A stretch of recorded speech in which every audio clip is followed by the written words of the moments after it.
Hola, ¿qué tal? Somos el equipo 4. Este es el video para presentar nuestra exposición de polímeros.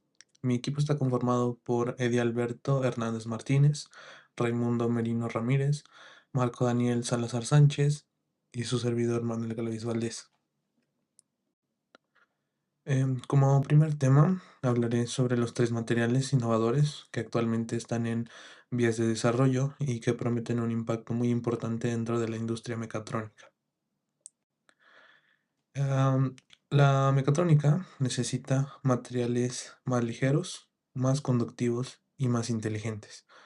Por eso se están investigando nuevas opciones basadas en nanoingeniería y materiales inteligentes. El primer material que voy a presentar es el grafeno. El grafeno es básicamente una sola capa de átomos de carbono. Tiene una resistencia impresionante, es súper ligero y conduce la electricidad de manera excelente.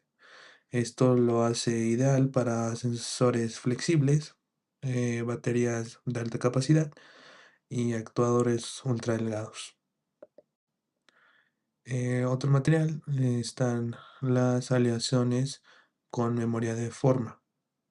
Estas aleaciones son metales que pueden deformarse y volver a su forma original al calentarse y se usan, por ejemplo, para microactuadores, robots blandos y mecanismos automáticos compactos debido a su precisión y bajo peso.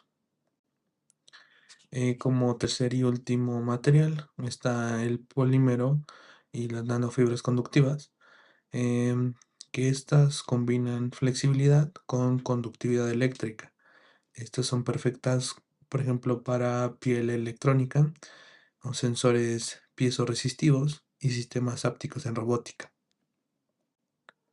Como conclusión de este tema de los materiales innovadores, podemos decir que en conjunto estos materiales abren la puerta a robots más ligeros, actuadores más eficientes y sensores más avanzados, lo que impulsa la evolución de la mecatrónica. Polímeros industriales. Los principales polímeros industriales son los termoplásticos, los termofílicos y los elastómeros, dentro de los cuales los elastómeros están divididos en dos. Los termofijos son eh, seleccionados porque al ser contacto con calor ya no pueden revertirse su creación. Según los termoplásticos normales son los que pueden reutilizarse después de moldearse después de utilizarse el calor, los cuales los hace más reciclables. Algunas características principales son la reformabilidad en los termoplásticos, se ablandan con el calor y se endurecen al enfriarse. La flexibilidad que contiene es una pequeña capacidad de deformación y regresar a su estado original, así como su dureza.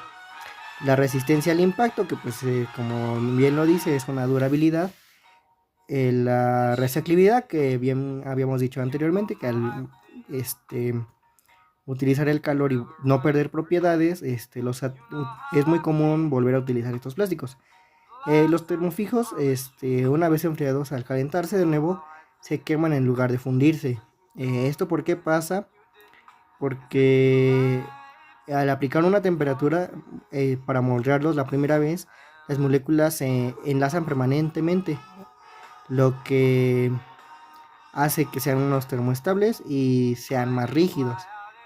Los elastómeros, como bien lo dice su propio nombre, son materiales más elásticos que pueden sufrir una deformación sin modificarse permanentemente.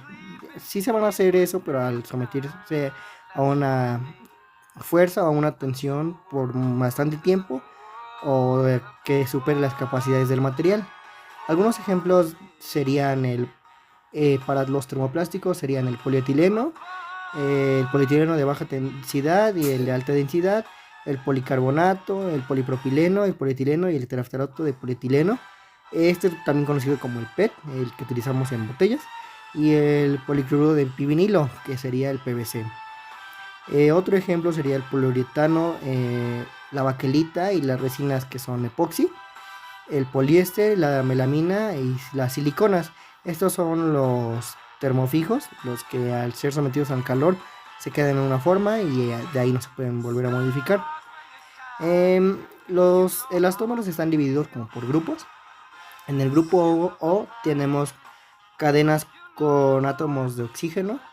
En el grupo N son cadenas de átomos con nitrógeno. El grupo M son cadenas con metileno. El grupo R caucho de natural o sintético. El grupo Q es caucho de silicona. El grupo U es elastómeros de poliuretano. El grupo T es caucho de polisulfato o tiacol. Bueno, ahora hablaremos sobre los materiales compuestos y los semiconductores, enfocándome en su estructura, clasificación y aplicaciones tecnológicas. Para empezar, los materiales compuestos o compósitos surgen de la necesidad de combinar dos o más materiales para obtener propiedades superiores a la que tendría por separado. La estructura fundamental de estos materiales se divide en dos partes. La matriz o fase continua es el material base, ya sea polímero, metal o cerámica, que da la forma a la pieza y protege el conjunto. El refuerzo o fase dispersa es el componente encargado de soportar carga y proporcionar la resistencia mecánica. Clasificación. Podemos clasificar los compuestos según su tipo de refuerzo. Primero tenemos los refuerzos por partículas, que se dividen en dos. Los endurecidos por dispersión, que usan partículas ultrafinas para bloquear el movimiento atómico, como el níquel, usado en motores a reacción. Y los de partículas grandes, donde el refuerzo carga el peso directamente. Un ejemplo muy simple en la industria son los Kermet, cerámica y metal, usados en herramientas de corte para robots. Por otro lado, tenemos los compuestos estructurales o laminados.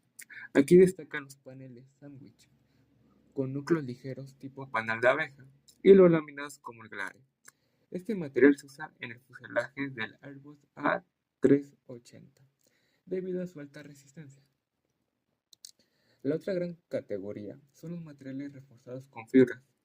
Existen fibras continuas, que se alinean para dar máxima resistencia en una dirección específica. Los ejemplos más famosos son la fibra de carbono, el Kevlar, esenciales para brazos robóticos ligeros o drones. También existen fibras discontinuas, que son fibras cortas dispuestas al azar, que ofrecen menor resistencia, son más baratas de fabricar y su resistencia es igual a todas las direcciones. Cambiando de tema, pasamos a los semiconductores. Estos materiales tienen una banda conductiva eléctrica intermedia, pero su característica clave es la banda prohibida o band gap. A diferencia de los aislantes que tienen una banda prohibida grande, mayor a 4 eV, los semiconductores tienen una banda estrecha, menor a 3 eV, lo que permite que los electrones salten y conduzcan electricidad si reciben energía. Se clasifican en dos tipos: intrínsecos, los cuales son materiales puros, como el silicio, cuya conductividad depende solo de la temperatura. Extrínsecos o dopados son la base de la electrónica moderna. Si dopamos con fósforo, sobran los electrones, tenemos un tipo N. Si dopamos con boro, es decir, faltan los electrones, tenemos un tipo P. Para finalizar, quiero mostrarles una aplicación que combina estos módulos compositos de polímeros de nanofibra conductiva. Clasificación de los polímeros. En nuestro caso decidimos clasificarlos por propiedades importantes y el comportamiento al calor y algunas de sus aplicaciones típicas. En el ejemplo de los termoplásticos, tienen una gran variedad de durezas y resistencias. Pueden ser ligeros, aislantes, eléctricos, y la mayoría pues son reprocesables. A comparación de los termofijos, que tienen una alta rigidez y una estabilidad dimensional, excelente resistencia al calor y a la afluencia, y también una gran dureza. Los elastómeros pues son con muchísimo mayor elasticidad que los anteriores, resiliencia y mayor flexibilidad. Tienen una muy baja rigidez, pero tienen una mayor alta resistencia a la abrasión y al desgarrarse.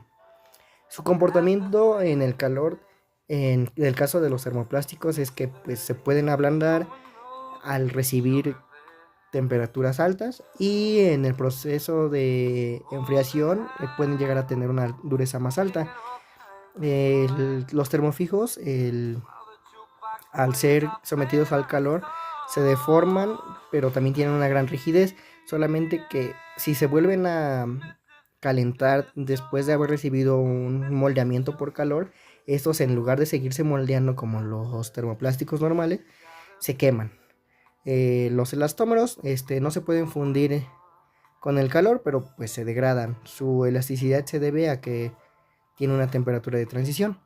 Alguna de las aplicaciones más típicas o el uso más común sería de, por ejemplo, del nylon para piezas de impacto, altas temperaturas, engranajes o bujes. El acetal es un componente de precisión, resistencia química y piezas que requieren memoria de flexión para embalajes y fibras. En el caso de los termofijos, uno serían las placas de circuito impreso, matrices para materiales compuestos, como la fibra de carbono o el vidrio, adhesivos, recubrimientos protectores de alto rendimiento. Y pues los elastómeros, el uso más común serían los neumáticos, los sellos, las juntas o los O-rings, también conocidos como son diafragmas, también como mangueras y aisladores de vibración. Gracias. Continuando con la exposición, yo explicaré cómo modificamos los polímeros para usos específicos y veremos dos clasificaciones de materiales especiales. Empecemos con los aditivos. Piensen en esto. El polímero puro muchas veces no es suficiente para la industria.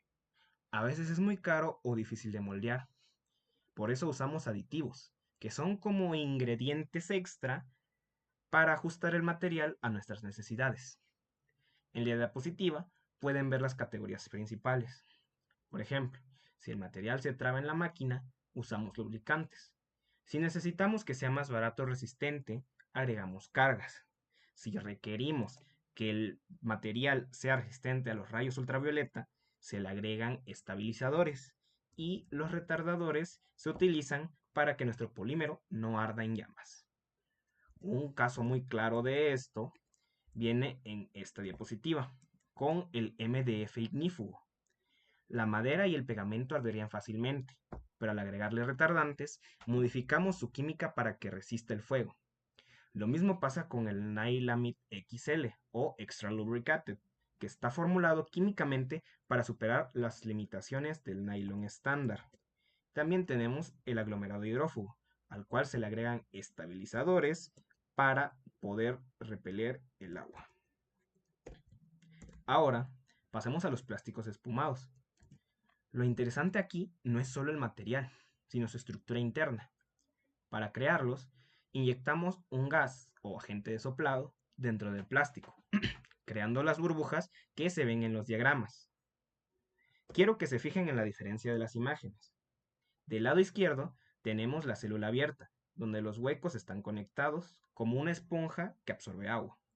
Y del lado derecho tenemos la célula cerrada, donde cada burbuja está aislada, lo que la hace excelente para flotar o aislar.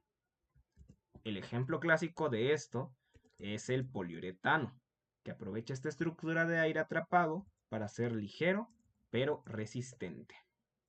Otros materiales que entran dentro de esta clasificación están el poliestireno expandido, comúnmente llamado unicel, y el polietileno. Estos materiales son muy importantes para nosotros, ya que en el área de ingeniería, amortiguan vibraciones en carcasas, aíslan térmicamente equipos y protegen componentes electrónicos. Finalmente, los polímeros de cristal líquido, o LCPs. No confundir con las pantallas de cristal líquido, o LCDs. Estos son superplásticos estructurales. Su magia radica en que sus moléculas son como varillas rígidas, que se alinean perfectamente al derretirse. Esto permite inyectar piezas con paredes finísimas, pero extremadamente duras. Son el estándar de oro en la electrónica actual para hacer los microconectores que van dentro de sus celulares y laptops, donde un plástico normal se quemaría o no llenaría el molde. Como se ve en la imagen, También se utilizan actualmente para hacer los hilos de fibra óptica, debido a su alta resistencia térmica. Y los conectores del lado izquierdo en la imagen roja.